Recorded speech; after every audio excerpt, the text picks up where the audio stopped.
पंढरपूर पासून अवघ्या 15 मिनिटांच्या अंतरावर पंढरपूर करकंब रस्त्यावर धोत्रेज ग्रँड प्रायव्हेट लिमिटेड घेऊन आले आहेत पंचतारांकित सुविधांनी युक्त हॉटेल ग्रँड। तसेच पुण्या मुंबईच्या धर्तीवर सर्व सुविधांनी युक्त hotel Shriyash restaurant, veg non veg permit room bar, प्रशिक्षित कुक व होस्टिंग सेवा। हॉटेल ग्रँड मध्ये उपलब्ध आहेत 50 एसी रूम्स, 3500 स्क्वेअर फूट फुटाचा सुसज्ज बकवेट हॉल, भव्य एसी सूट्स, टेरेस गार्डन, भव्य लॉन आणि चेंजिंग रूम सहित स्विमिंग टँक, प्रशस्त पार्किंगची सुविधा। पंढरपूर नजीक असलेल्या हॉटेल ग्रँड या सुसज्ज आणि पंचतारांकित सुविधांनी युक्त hotel grand, hotel Shriyas restaurant, veg non veg permit room बार, पंढरपूर करकंब रोड। संपर्क 02186 24 22 45।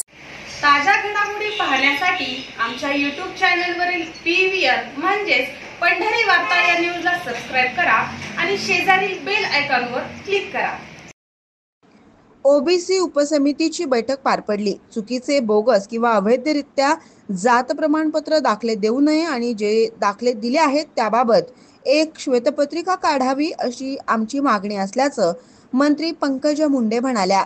यावेळी मराठा आरक्षण GR वरून महायुती सरकारमध्ये समन्वयाचा अभाव असल्याचं दिसून येत आहे, कारण भुजबळ आणि एकनाथ शिंदेंची वेगवेगळी वक्तव्य येत आहेत असा प्रश्न मुंडेंना विचारला असता मराठा आरक्षणाचे एवढे मोठे आंदोलन उभं राहिलं, हा प्रश्न मुख्यमंत्री देवेंद्र फडणवीस यांनी चांगल्या पद्धतीने सोडवला।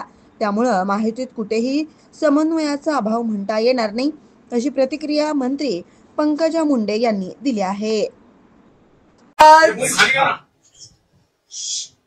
ओबीसीच्या हिताचे निर्णय घेण्यासाठी सरकारने जी सब कमिटी स्थापन केली आहे त्यांची सन्माननीय मंत्री बावनकुळे साहेब यांच्या अध्यक्षतेखाली बैठक झाली।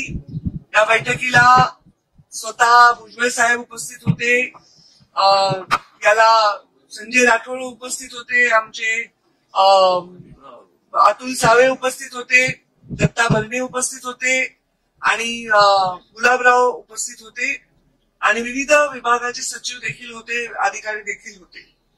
यामध्ये विस्तृत आमची चर्चा झाली। ओबीसींच्या हिताच्या संदर्भामध्ये सन्माननीय मुख्यमंत्री देवेंद्रजी फडणवीस हे जागृतपणे निर्णय घेत आलेले आहेत आणि भविष्यातही घेतील। कुठेही दुर्लक्ष होऊ दिलं जाणार नाही अशा प्रकारची अत्यंत विस्तृत चर्चा झाली।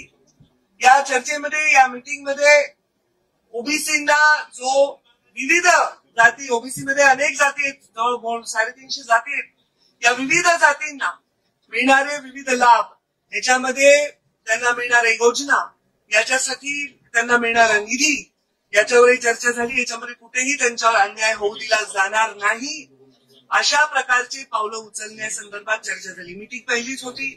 पुढच्या मीटिंग मध्ये याच्या संदर्भामध्ये कोणते विषय आणखी घेतले पाहिजे, निधीच्या कशा मागण्या केल्या पाहिजे आणि निधीमध्ये कुठेही अन्याय झाला नाही पाहिजे याच्याबद्दलची जागृती या कमिटीने ठेवावी, सदैव त्याच्याबद्दल आपलं मत मांडावं अशा संदर्भामधला निर्णय झाला।